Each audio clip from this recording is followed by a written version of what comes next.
শিক্ষক.com আয়োজিত basic Adobe Photoshop for freelance graphic design কোর্সের তৃতীয় লেকচারে আপনাদের সবাইকে স্বাগত জানাচ্ছি। আজকের থেকে আমরা টুলসের ব্যবহার শিখব। তো আজকে আমরা 4টা টুলসের ব্যবহার শিখব এবং 4টা টুলস আমরা কোনো নির্দিষ্ট ওয়েতে যাব না, আমরা প্ল্যান করে 4টা টুলসের ব্যবহার শিখব যাতে আমরা প্রতিটা লেকচার থেকেই কিছু না কিছু কাজ করতে পারি। তো আজকে কী কী টুলসের ব্যবহার শিখবো সেটা আগে আমরা দেখি, তারপর আমরা কাজে চলে যাব বা ব্যবহার শেখার কাজে চলে যাব। তো প্রথম যে টুলসটা শিখবো সেটা হলো মার্কিউ টুল। এটা হলো মার্কিউ টুল। তারপর যেটা শিখবো সেটা হলো মুভ টুল এবং তৃতীয়টা শিখবো পেইন্ট টুল, পেইন্ট বাকেট টুল, আর লাস্ট যেটা সেটা হলো টাইপ টুল। এই 4টা টুলসের ব্যবহার আমরা একই সাথে শিখবো এবং একটা প্রজেক্ট তৈরি করবো সবশেষে। তো আমরা শুরু করব। তো প্রথমেই আমরা ফাইল অপশানে যাই, সেখান থেকে নিউ অপশানে যাই এবং এখান থেকে আমরা একটা নির্দিষ্ট ডকুমেন্ট সিলেক্ট করি। আমরা নিই 1600x1200 হাইটের একটা ডকুমেন্ট এবং এগুলো বাকিগুলো সব একই রাখছি। এখন এটা একটা নতুন ডকুমেন্ট চলে আসছে। এখন আমরা এই টুলসগুলোর ব্যবহার শিখব এবং টুলসগুলোর ব্যবহার আমরা প্রায় সাথে সাথে শেখার চেষ্টা করব, তাহলে আমরা সহজে শিখতে পারব। তো কাজ শুরু করার আগে আমরা একটা লেয়ার নিই, এটা লেয়ার 1 সিলেক্ট করা আছে। এখন আমরা দেখি কী কী টুলসগুলোর ব্যবহারগুলো একটু ভালোভাবে দেখি। প্রথমে আমরা মার্কিউ টুল দিয়ে শুরু করি। মার্কিউ টুলে 4টা অপশান আছে: রেক্ট্যাঙ্গুলার মার্কিউ টুল, ইলিপ্টিক্যাল মার্কিউ টুল, সিঙ্গেল রো মার্কিউ টুল আর সিঙ্গেল কলাম মার্কিউ টুল। তো আমরা মূলত 2টা টুলস শিখবো, সেটা হলো রেক্ট্যাঙ্গুলার মার্কিউ টুল আর ইলিপ্টিক্যাল মার্কিউ টুল। তো আমরা প্রথমে রেক্ট্যাঙ্গুলার মার্কিউ টুল দিয়ে শুরু করি।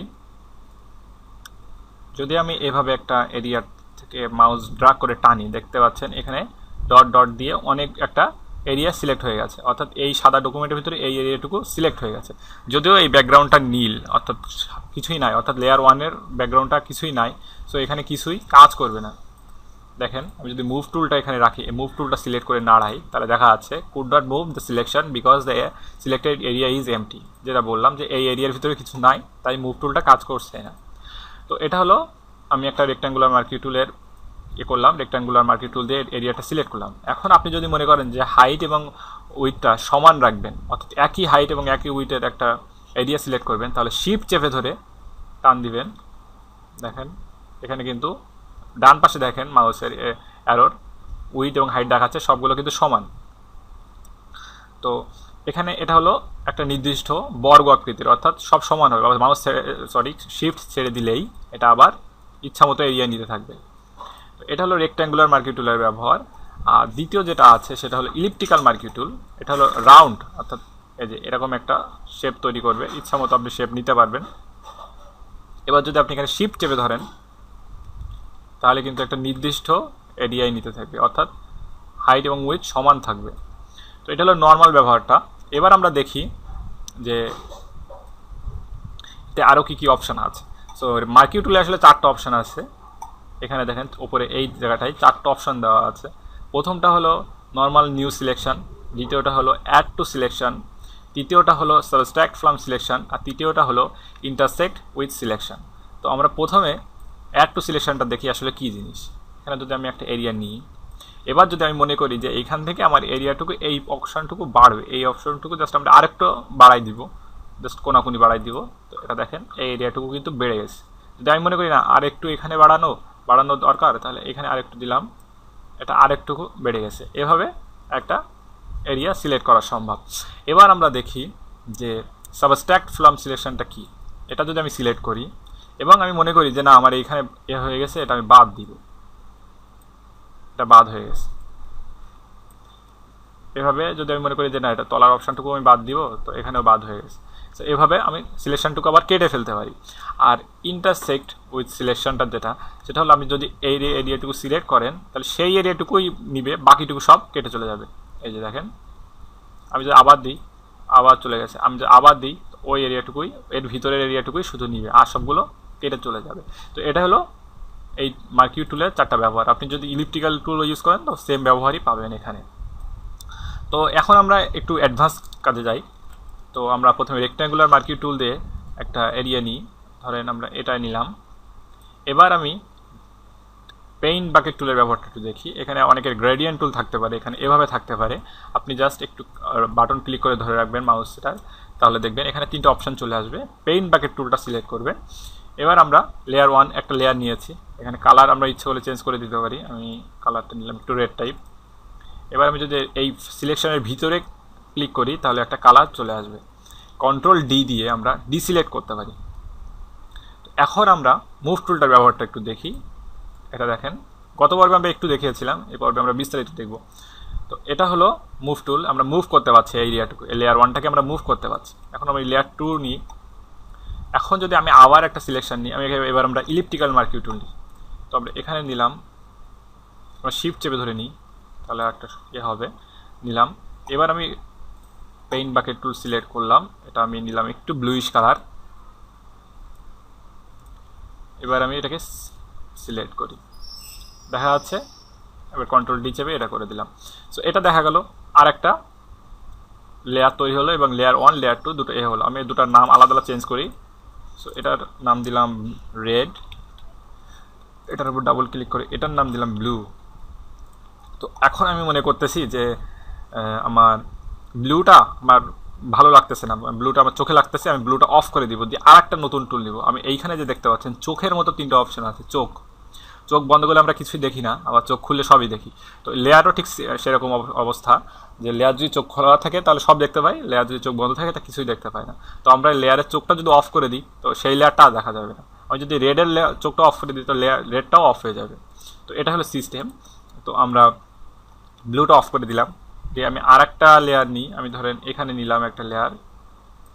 এবার এটার কালারটা দিব আমাদের বাংলাদেশের পতাকার মতো করে দিই, কিছুটা সবুজ টাইপের একটা কালার দিই। তো এটার পর এটা লেয়ার, এটা নতুন লেয়ার নিই।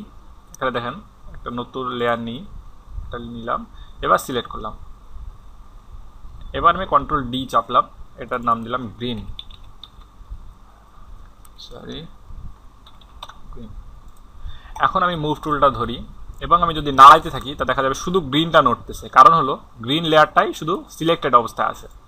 এখন যদি আমি রেডটা ধরি তাহলে কিন্তু শুধু রেডটাই নড়বে, গ্রিনটা আর নড়বে না। কারণ আমি ব্লুর চোখটা খুলে দিই, এটা ব্লু। এখন আমি ব্লুটা সিলেক্ট করি, এটা নাড়াই, তাহলে দেখা যাবে ব্লুটা নড়তেছে। অর্থাৎ যেটা সিলেক্ট করবো সেটাই শুধু নড়বে, যে লেয়ারটা সিলেক্টেড থাকবে সেই লেয়ারটা শুধু নড়বে, অন্য কোনো লেয়ার নড়বে না। এখন দেখা যাচ্ছে এই যে ব্যাকগ্রাউন্ড লেয়ারটা দেখেন, এখানে একটা তালার মতো অপশন আছে, অর্থাৎ ব্যাকগ্রাউন্ড লেয়ারটা লকড। যে লেয়ারটা লক থাকবে সেই লেয়ারটা আপনি কখনোই নাড়াতে পারবেন না। এই যে দেখেন, could not use the move tool because the layer is locked. অর্থাৎ আমরা ব্যাকগ্রাউন্ডে কোনো কিছু করবো না, তাই ব্যাকগ্রাউন্ডটা লকড করে রেখেছে। আপনি ইচ্ছা করলে রেড অপশনটাকেও লক করে রেখে দিতে পারেন। কীভাবে করতে পারেন সেটাও আমরা দেখব। দেখেন এইখানে একটা অপশন আছে, এই যে সিলেক্ট করার পর একটা অপশন চলে আসছে লক, তালার মতো। এটা যদি আমি করি দেখা যাবে লেয়ার এটাও লক হয়ে গেছে। এখন যদি আপনি রেডটাকে নড়াতে চান আর নড়বে না, এখন আপনি যতবারই নাড়াচ্ছেন নড়বে না। কিন্তু আপনি যদি এই লেয়ার লকটা তুলে দেন তখন আবার দেখা যাবে নড়তেছে। সো এটা হলো লেয়ার লক করার সিস্টেম। অনেক সময় ডিজাইনিংয়ের আমাদের কাজে লাগে যে লেয়ারটা লক করে রাখতে হয়। তো এবার আমরা দেখি গ্রুপিং সিস্টেমটা কি। লেয়ারে গ্রুপিং সিস্টেমটা একটু জরুরি, দেখি আমরা গ্রুপিং সিস্টেমটা কি। আমরা যদি মনে করি যে আমরা এইখানে গ্রিন আর রেড, আমি এখানে আমাদের বাংলাদেশের পতাকার কালার হলো সবুজের মাঝখানে লাল, আমরা লালের মাঝখানে সবুজ দিই, এটা টেনে আনলাম জাস্ট একটা কাজ শেখার জন্য, এটা কোনো পতাকা না। তো এখানে আমি করলাম কি, আমি মনে করবো যে এই দুটো আমি একসাথে থাকবে আর ব্লুটা আলাদা থাক, এই দুটোকে আমি একসাথে করে দিব। তো এই দুটো একসাথে করার জন্য কি করতে হবে, গ্রুপ করা যায়, দুইভাবে গ্রুপ করা সম্ভব। শর্ট মানে ইজি পদ্ধতিতে গ্রুপটা করা শিখি প্রথম থেকেই। গ্রিন আর রেডে আমরা কন্ট্রোল চেপে ধরে রেডটা সিলেক্ট করলাম, তাহলে দুইটা কিন্তু দেখা যাচ্ছে সিলেক্টেড অবস্থায় আছে। এখন যদি আমি কন্ট্রোল জি চাপি তাহলে একটা গ্রুপ তৈরি হয়ে গেছে, গ্রুপ 1। তো এখন আমি দেখি এর ভিতরে এই যে এই দুটো অপশন চলে আসছে, গ্রুপ 1-এর ভিতরে রেড এবং গ্রিন চলে আসছে। এখন আমি এটার নাম দিই, একটা নাম দিই, যে কোনো একটা নাম দেওয়া যায়, রেড গ্রিন, আমি জাস্ট একটা নাম দিলাম, এটা কোনো ব্যাপার না। তো এখন আমি যদি মনে করি যে হ্যাঁ আমি এখন এটাকে মুভ করব, তাহলে এখন যদি এই গ্রুপের নামের উপরে রেখে যদি আমি এটাকে মুভ করে, দেখা যাচ্ছে দুটো একসাথে মুভ করতেছে। এখন আগে আলাদা আলাদা মুভ করতেছিল, এখন দুটো একসাথে মুভ করতেছে। এখন আমার মনে হচ্ছে যে না, গ্রিনটা একটু বাইরে দেওয়া দরকার, একটু সরাই দেওয়া দরকার। তখন কী করবো, তখন তার মুভ করা সম্ভব হচ্ছে না। এখানে যেমন এখান থেকে মুভ করা যায়। তো আমরা কীভাবে করতে পারি, সো এটা আমরা দেখি। এখান থেকে দেখেন গ্রিনটা ধরে যদি আমি এখানে নাড়াইতে চাই, এবার আমি শুধু গ্রিনটাকে সিলেক্ট করলাম, এবার গ্রুপটা সিলেক্ট না, আমি শুধু লেয়ারটাকে সিলেক্ট করলাম, তাহলে আবার নাড়ানো সম্ভব হবে। তো এবার আমরা দেখি আর একটা জিনিস, যে আমি চাচ্ছি যে এখানে ঠিক মাঝখানে বসাইতে বা এরকম টাইপের জায়গায় বসাইতে, মাঝামাঝি বসাইতে, কিন্তু মাউস দিয়ে বসানো সম্ভব হচ্ছে না। তো কী করবো, মাউস দিয়ে যদি মুভ টুল না ইউজ করা যায় সহজে, তাহলে আমরা করতে পারি সেটা হলো অ্যারো কি, অর্থাৎ উপর নিচ ডান বাম যে কিটা, এটা যদি আমরা ধরে এভাবে মাউস এটা চেপে ধরে রাখি, তাহলে কিন্তু এটা দিয়েও মুভ করা সম্ভব হবে এবং এটা দিয়ে আরও নিখুঁতভাবে করা সম্ভব হবে। আমরা একটু বড় করি এভাবে। এবং যদি মনে করেন যে একটু দ্রুত কাজ করতে হবে, দ্রুত সরাতে হবে, তাহলে শিফট চেপে ধরে সরান, আরও দ্রুত কাজ সরবে এরকম। তো এটা হলো মুভ টুলের আর একটা ব্যবহার।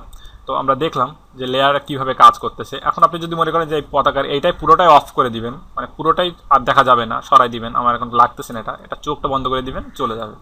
সো এটা হলো দেখলাম, এটা আরেকটা ব্যবহার।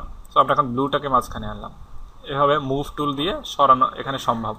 তো আমরা রেক্ট্যাঙ্গুলার মার্কি টুলের ব্যবহার, মুভ টুলের ব্যবহার এবং পেইন্ট বাকেট টুলের একটা ব্যবহার দেখলাম মূলত। তো এখন আমরা একটা লাস্ট যেটা আছে সেটা হলো টাইপ টুল। তো আমরা টাইপ টুলটা সিলেক্ট করতে পারি। টাইপ টুলেও দেখেন 4টা অপশন আছে, horizontal type tool, vertical type tool, horizontal type mask tool, vertical type mask tool. তো আমাদের মূলত দুইটা লাগবে, সেটা হলো হরাইজেন্টাল টাইপ টুল আর ভার্টিক্যাল টাইপ টুল। তো আমরা এখানে আমরা একটু করি, সাইজ বাড়াই নিই 60। আচ্ছা, প্রথমে আমরা একটা টাইপ করে দেখি যে এখানে আমরা নাম দিলাম যে কোনো একটা বেসিক অ্যাডোবি ফটোশপ। এটাকে আমরা একটু সরাই আনি। এটা হলো একটা টাইপ টুলে আমরা টাইপ করে ফেললাম, একটা টেক্সট অ্যাড করলাম। এখানে দেখেন এখানে একটা লেয়ার অটোমেটিক তৈরি হয়ে গেছে, যে একটা টেক্সট, এখানে টেক্সট লেয়ার অটোমেটিক তৈরি হয়ে গেছে। সো এখন আমরা কি করতে পারি, এই টেক্সটটাকে এডিট করতে পারবো, টেক্সটটাকে বড় ছোটো করতে পারবো, টেক্সটের ফন্ট ইচ্ছা মতো চেঞ্জ করতে পারবো। কীভাবে করতে পারবো, এই যে টি লেখা আছে, টি এইটার উপরে, এটার উপরে না, এইটার উপরে যদি আপনি টেক্সট করেন, তাহলে দেখা যাবে একটা অপশান চলে এটা টাইপ করার আবার মুড চলে আসছে। সেই মোডটাকে আমরা যদি এখন আমি মনে করব যে আমি এই বেসিকটা সবুজ থাক, এই দুটোকে আমি ব্ল্যাক করে দিব বা অন্য কালার করে দেবো, আমি ব্লু করে দিলাম। ব্লুর ওপরে যদি আপনি ক্লিক করেন, এই যে ব্লু কালার, এটার উপরে আমি যে কালার পিকার দিই, আমি যদি এখানে ব্লুর উপরে ক্লিক করি, তাহলে দেখা যাচ্ছে ব্লু কালারটা নিয়ে নিয়েছি, এই কালারটা নিয়ে নিয়েছি। সো এখন আমরা এটা হলো, আমি চাচ্ছি যে এই লেখাটা বোল্ড হোক বা এই ফন্টটা পুরোপুরি চেঞ্জ হোক, আমি চাচ্ছি এই ফন্টটাই পুরোপুরি চেঞ্জ হোক। সো আমি এখান থেকে একটা ফন্ট নিতে পারি, আমি যে কোনো একটা ফন্ট নিলাম, এখান থেকে ধরেন আমি নিই একটা ফন্ট নিলাম। এবার আমি চাচ্ছি যে এই লেখাটুকু একটু মোটা হোক, বোল্ড হয়ে যাক, আর ওই লেখাটা একটু চিকন থাক। এটা একটা ফন্ট হয়ে গেল। আমি চাচ্ছি এই লেখাটা আরও চিকন হোক। এখানে অনেকগুলো অপশন থাকবে, অনেক ফন্টে থাকে, অনেক ফন্টে থাকে না।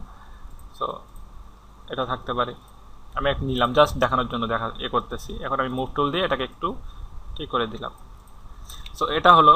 এবার আমি চাচ্ছি যে এখানে এই সাইজটাকে একটু বড় করব, শুধুমাত্র বেসিকটাকে একটু ছোটো করবো, আবার অ্যাডোবি ফটোশপটা বড় থাকবে। সো আমি বেসিকটাকে শুধু সিলেক্ট করলাম, দেখেন ব্ল্যাক হয়ে গেছে। এখান থেকে আমি যদি এই ফন্ট, এটা হলো ফন্ট, এটা সাইজ। সো এখান থেকে আমি যদি এখানে দিই 24 পিক্সেল পিটি, তো এখান থেকে ছোটো হয়ে গেছে, আমি আর একটু বড় দিই, বেশি ছোটো হয়ে গেছে। সো এটাকে নর্মাল করে দিই। তো এটা দিলাম। এখন আমি ইচ্ছা করলে, আপনি ধরেন এখানে কয়েকটা ডিফল্ট সাইজ দেওয়া আছে, আপনি ইচ্ছা করলে ইচ্ছা মতো সাইজ নিতে পারবেন। আমি এখানে দিলাম যে আমি নিব হলো 33 সাইজের, 33 সাইজ লিখে দিলেই 33 হয়ে যাবে। আমি এখানে নিব মনে করলাম যে 52 সাইজের, তো এখানে 52 সাইজ অটোমেটিক নিয়ে নিবে, এটাই। তো এটা আমি টাইপ টুলের কিছু ব্যবহার শিখলাম, আরও অ্যাডভান্স কিছু ব্যবহার আছে এখানে, ধরেন সেগুলো আপনাদের পরবর্তীতে দেখানো গেলে আরও মনে হয় ভালো হবে। বেসিক লেভেলে হঠাৎ করে এগুলো দেখালে আপনাদের ভুলে যাবেন। যাই হোক, তো এগুলো গেল, এটা টাইপ টুলের বেসিক ব্যবহারটা গেল। আমরা মূলত 4টা টুলসের ব্যবহার অলরেডি শিখে ফেলেছি, মার্কিউ টুল, মুভ টুল, কালার বাকেট বা পেইন্ট বাকেট টুল, আর লাস্ট যেটা সেটা হলো টাইপ টুল। তো আমরা এখন এই 4টা টুলস দিয়ে একটা কিছু ডিজাইন করব, ধরেন লোগো ডিজাইন করতে পারি একটা, জাস্ট প্র্যাকটিসের জন্য। তো আপনার কিছু একটা ডিজাইন করার চেষ্টা করি। আমরা এলিপ্টিক্যাল মার্কি টুল নিই, সরি রেক্ট্যাঙ্গুলার নিই। তো আমরা এখন একটা গ্রাফ স্টাইলের একটা কিছু তৈরি করি, এটা নিলাম। আমরা কাজের মধ্য দিয়ে অনেক টুলসের ব্যবহার শিখে যাব। সো প্রথমে দেখি এখান থেকে একটা ফিল করব, আর একটা টুলস নিই, লেয়ার নিই। এখান থেকে আমরা এটাকে শিফট চেপে ধরে মুভ করা যায়। অবশ্যই মুভ টুল সিলেক্ট করলে হবে না, এখানে সিলেক্ট টুল মার্কিউ টুলটা সিলেক্ট রাখতে হবে। এবার তারপরে যদি আমি দেখা যাচ্ছে একটা অ্যারো মতো চলে আসছে। এখন যদি আমি এটাকে মুভ টুল ইউজ করি, এই যে এখন যদি আমি শিফট চাপি তাহলে দেখা যাচ্ছে এটা চলে আসছে। অথবা আমরা সহজে করতে পারি যেটা, সেটা হলো জাস্ট শিফট চেপে ধরে অ্যারো কিবোর্ডে চাপ দিলেই হয়ে যাবে। এখন আমি নিলাম লেয়ার 2 তৈরি, আমরা নতুন লেয়ার নিয়েছি। এবার কালারটা একটু চেঞ্জ করি, এটা নিই, এটা দিই, আমরা আর একটা লেয়ার নিই, এটাকে সিলেক্ট করা থাক, এটা নিই, ইয়েলিশ টাইপের একটা কালার দিই, 3টা হইলো। আমি লাস্ট আর একটা দিই,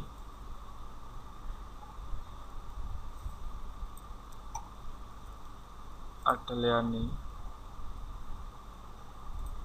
কালারটা একটু অন্য টাইপের কালার দিতে হবে এখানে।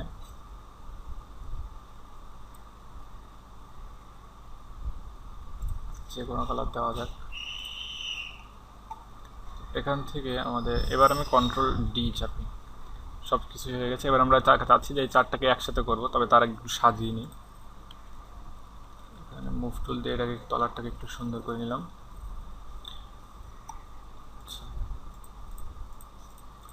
ওকে, এখন আমরা চাচ্ছি যে এটা উপর বড় ছোট হবে, একটা বড় একটা ছোট, গ্রাফ তো সমান না, গ্রাফ ছোট বড় হয়। তো আমরা এটাকে আগে একটু ইয়ে করে নিই, রেড, ব্লু, ইয়েলো, এটা কিছুটা অরেঞ্জ টাইপের, অরেঞ্জ দিই নাম। তো এখন এই 3টাকে আমরা ছোট বড় করব। তো রেডটা একটু বড় থাক, ব্লুটা একটু ছোট থাকবে। তো কী করতে হবে, ব্লু লেয়ার সিলেক্ট করা অবস্থায় কন্ট্রোল টি চাপলে একটা অপশন চলে আসবে এখানে। এখন যদি আমি এটা উপরের এই মাঝখানে এটা ধরে নিচে নামাই তো এটা ছোট হয়ে যাচ্ছে। ইয়েলো অপশানটাকে ধরে যদি ইয়েলো অপশানটাকে লেয়ারটাকে সিলেক্ট করে যদি কন্ট্রোল টি চাপি তাহলে আবার এটাও এ হয়ে যাচ্ছে, সিলেক্ট হয়ে গেছে। এবার আমি এটাকে একটু বড় করে দিই, বা এটাকে একটু বড় না, এটা এভাবে করে দিই, সহজ সুন্দর লাগবে। আচ্ছা, তো এটা মোটামুটি হয়েছে। এখন আমরা এখানে একটা লেয়ার মাস্কের ব্যবহার করব। সো লেয়ার মাস্কটা কীভাবে করতে পারি, এখানে নিলাম, এভাবে নিলাম,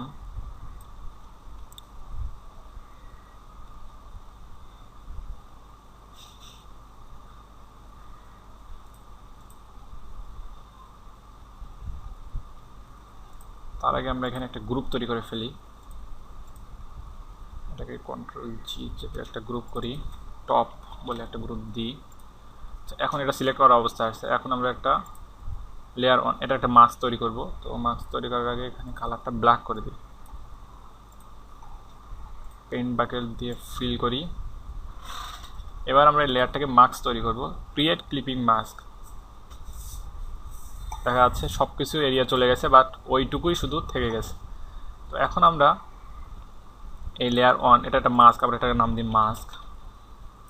এখন আমরা এই জায়গায় এখানকার দেখা যাচ্ছে যে ফিল অপশান আছে, ফিল, এটাকে যদি একটু কমায় দিতে থাকি দেখা যাচ্ছে এগুলা ফিল্ড অপশানটা, ওই ব্ল্যাক অপশানটা একটু হয়ে গেছে। আমরা এটা সিলেক্ট করে দিচ্ছি, দেখা যাচ্ছে একটা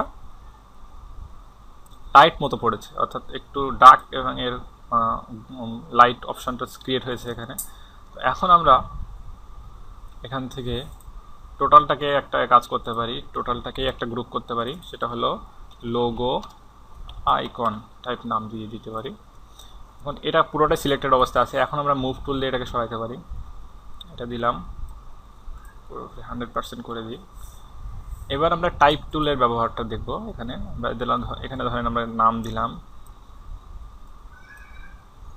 গ্রাফ পয়েন্ট বা কিছু একটা নাম দিই, আমি নাম দিলাম গ্রাফ পয়েন্ট।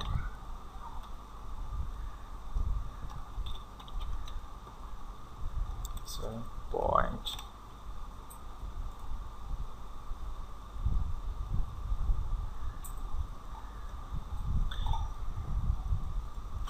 তো আমি এখানে সাইজটা একটু বড় করে দিই, এখানে আমি 72 পিক্সেল বা তারও বেশি করে দিই, একেবারে পুরোপুরি এরিয়া জুড়ে থাকুক। গ্রাফ পয়েন্ট, আমি কালারটা একটু অন্য টাইপের কালার দিতে যাচ্ছি, এটা রেড টাইপের কালার দিই গ্রাফ পয়েন্ট। এখান থেকে আমরা এটা হলো, আমি এখানে একটা নাম দিলাম। এবার আমি একটা সাবটাইটেল দিই, এটা জাস্ট এ হলো, আমি সাইজটা ছোট করে দিই, ইনক্রিজ ইওর বিজনেস।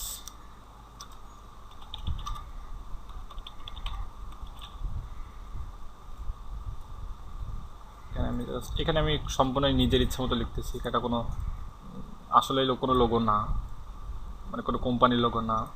এখন আমি চাচ্ছি যে এই টেক্সটটা এই সাইজেরই থাকবে, কিন্তু পুরোটা এইখান থেকে এই পর্যন্ত এই সাইজেই থাকবে, অর্থাৎ এরিয়া জুড়েই থাকবে। তো এখন আমরা কী করতে পারি, এখানে একটা অপশন আছে টেক্সটের, এখানে হলো টেক্সটের বিভিন্ন মডিফাই করা যাবে এখানে। তো আমরা এখানে দেখেন, এখানে একটা অপশন আছে, এটা হলো উইথ, এটা উইথটা বাড়াইতে থাকবে টেক্সটের, লাইন উইথ। এটা বাড়ানোর পর দেখা যাচ্ছে যে এটা স্পেস বেড়ে গেছে। এটা হলো টেক্সটের টুলের ব্যবহার। তো এটা হলো এটা হয়ে গেল। এখানে আমরা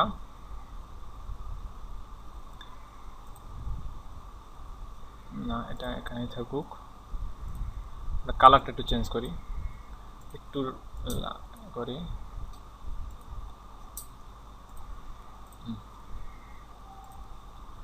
তো এটা একটা লোগো টাইপ কিছু একটা তৈরি হয়ে গেল, এটা লোগো তৈরি হলো। আমরা জাস্ট যে 4টা টুলসের ব্যবহার শিখেছি সেই 4টা টুলস দিয়েই একটা লোগো ডিজাইন করলাম। তো এটাই হলো মূলত marquee tool, move tool, paint bucket tool আর টাইপ টুলের ব্যবহার। আরও ব্যবহার শেখা যাবে পরবর্তীতে, যদি কাজ করতে করতে অনেক ব্যবহারই শেখা সম্ভব হবে। তো আপনাদের যে কাজটা থাকবে, আপনারা সবাই এই 4টা টুলস দিয়ে কোনো প্রজেক্ট তৈরি করবেন বা কোনো ডিজাইন তৈরি করবেন, সেটা লোগো হইতে পারে বা নর্মাল কোনো ডিজাইন হইতে পারে, এটা কোনো ব্যাপার না। আর এটা করার পর আমার ইমেল অ্যাড্রেসে পাঠাইতে হবে আগামী 1 সপ্তাহ টাইম, অর্থাৎ আগামী বৃহস্পতিবার পর্যন্ত সময় আছে। এর মধ্যে আমার কাছে পাঠাইতে হবে, অবশ্যই আপনাকে পিএইচডি ফাইলটা পাঠাইতে হবে। তো এখন প্রশ্ন হলো যে কীভাবে পিএইচডি ফাইল তৈরি করা যায়। তো আপনার যখন এই কাজটা হয়ে গেল, এখন আপনি একটা কাজ করতে, কীভাবে সেভ করবেন। তো এই ফাইল অপশানে যাবেন, এখানে দেখেন একটা অপশান আছে সেভ, বা কন্ট্রোল-S চাপ দিলেও হবে। সেভ অপশানে গিয়ে আপনি ইচ্ছা মতো যে কোনো জায়গায় সেভ করতে পারবেন। আমি ডেস্কটপে সেভ করি, ডেস্কটপে সেভ করলাম, এটার নাম দিলাম লোগো। এখানে দেখেন একটা ফাইল নেমের পরে এখানে একটা ফরম্যাট বলে একটা অপশন আছে, ফটোশপ, পিএসডি, পিডিডি, এখানে নানা রকম ফরম্যাট আছে। এখানে আমি ইচ্ছে করলে জেপিইজি ফরম্যাট ইউজ করতে পারি, পিএনজি ফরম্যাট ইউজ করতে পারি। আমরা এখানে ফটোশপ ফাইল হিসেবে রাখবো, অর্থাৎ এটাকে আমি যেন দেখতে পাই যে কীভাবে করা হয়েছে। সো লোগো দিয়ে এখানে হয়ে গেলে, নাম লেখা হয়ে গেলে, সেভ অপশনে ক্লিক করার পর এখানে ওকে চাপ দেবেন, সেভ হয়ে গেছে। এখন আমি যদি এটা ক্রস করে দিই এবং আমার ডেস্কটপে যাই, এই যে লোগো, এটা একটা চলে আসছে, এই ফাইলটা কিন্তু ওপেন হয়ে গেছে। তো এটা মূলত আমরা টুলসগুলোর ব্যবহারটা কিছুটা দেখলাম। এবার আমরা আরেকটু ডিটেলস দেখবো। এটা হলো মূলত কালার বা কিছু ডিজাইন করার জন্য দেখলাম। এবার আমরা কিছু এই যে মার্কিউ টুলের কিন্তু কিছু অন্য কিছু ব্যবহারও আছে, সো সেটাও আমরা একটু এবার দেখি। তো এটা অফ করে দিলাম। একটা ফাইল ওপেন করতে হয় কী করে সেটা এখন আমরা একটু দেখি। এখানে ফাইল অপশানে গিয়ে ওপেন অপশান আছে, এখানে ওপেন অপশানে গিয়ে আপনি ফাইল, যে কোনো ফাইল ওপেন করতে পারবেন। আমি একটা ফাইল ওপেন করি, ধরেন এই ফাইলটা আমি ওপেন করলাম, এটা আমরা একটা নতুন ফাইল ওপেন করলাম। এবার ওপেন করার পর আমরা মার্কিউ টুল দিয়ে যে কোনো একটা অংশ সিলেক্ট করতে পারি এবং সেই অংশটুকুই আমরা নিতে পারি, বাকি অংশটুকু ডিলিট করে দিতে পারি, বা বাকি অংশটুকু নিব না। ধরেন আমি এই অংশটুকু নিব। তো এটা নেওয়ার পর আমি যদি এখান থেকে আমরা দুইভাবে নিতে পারি, মুভ টুল দিয়ে আমরা সরাই ফেলতে পারি বা আমরা অন্যভাবে নিতে পারি। তো দেখেন আমি কন্ট্রোল-C চাপ দিলাম, এটা সিলেক্ট করার পর কন্ট্রোল-C চাপ দিলাম। কন্ট্রোল-C চাপ দিলে কপি হয়ে যাবে। কন্ট্রোল-C চাপ দেওয়ার পর আমি যদি আরেকটা ফাইল নিই, যে নিউ অপশানে একটা ফাইল নিলাম, এটা ওকে করলাম, কন্ট্রোল-V চাপ দিলাম, দেখেন এই অপশানটুকু এই জায়গাটাই ওই অংশটুকু শুধু চলে আসছে। আমার এই অংশটুকু একটা ডিজাইনের জন্য দরকার হইতে পারে, ওরা এই অংশটুকু নিলাম, বাকি অংশটুকু ডিলিট করে দিলাম, মানে ডিলিট করলাম না, বাকি অংশটুকু রেখে আমি আমার নতুন একটা ডকুমেন্টে এটা এই ফাইলটা, এই অপশনটুকু অংশটুকু নিয়ে এখন আমি এখানে ডিজাইনিং ইউজ করতে পারবো। তো এটা মার্কিউ টুলের একটা ব্যবহার ছিল যেটা আমি দেখাইনি প্রথমে, তো এটা দেখিয়ে দিলাম। তো আপনাদের যে কাজটা থাকলো যে আপনারা এই মার্কিউ টুল, মুভ টুল, টেক্সট টুল আর পেইন্ট বাকেট টুল, এই 4টা দিয়ে অনেক ডিজাইন করা সম্ভব। সো এই 4টা দিয়ে আপনারা যে কোনো একটা ডিজাইন তৈরি করবেন, ডিজাইনে কোনো বাধ্যবাধকতা নাই, যে কোনো ডিজাইন করা যাবে। তবে এই 4টা টুলস ইউজ করতে হবে, অন্য কোনো টুলস ইউজ করলে হবে না। অবশ্যই এই 4টা টুল, এর বাইরে কোনো টুলসে গেলে হবে না। সো এটা হলো আপনাদের এই প্রজেক্ট প্রথম লেকচার, মানে তৃতীয় লেকচারের প্রথম প্রজেক্ট। তো সেই পর্যন্ত প্র্যাকটিস করতে থাকুন। কোনো প্রশ্ন থাকলে কমেন্ট করুন বা ইমেল করতে পারেন আমাকে। আর যেহেতু সবাই, আমি দেখেছি আমাদের কতগুলো রেজিস্ট্রেশন করা হয়েছে এবং রেজিস্ট্রেশনে সবার বিভিন্ন পেশার মানুষ আছে এখানে। তো আমি ঠিক করেছি যে প্রতি বৃহস্পতিবার এবং শুক্রবার লেকচার দেওয়ার চেষ্টা করব, যদিও গতকালকে দেওয়া হয়নি। তারপর থেকে এবার থেকে আমি প্রতি বৃহস্পতিবার এবং শুক্রবার লেকচার দিব, যাতে সবাই প্র্যাকটিস করতে পারে এবং লেকচারটা সহজে দেখতে পারে। আর ঈদের সময় আপনারা যদি লেকচার চান তাহলে আমাকে বলবেন, ঈদের সময় লেকচার প্রকাশ করা হবে। আর যদি মানে সবার মতামতের ভিত্তিতে প্রকাশ করতে না চান, ওই সময় লেকচার না চান, তাহলে আমাকে অবশ্যই কমেন্টে জানান অথবা ইমেইলে জানান। আমি তখন লেকচার দিব না, তবে এটা সবার মতামতের ভিত্তিতেই নেওয়া হবে। তো সেই পর্যন্ত ভালো থাকুন, সুস্থ থাকুন, ধন্যবাদ।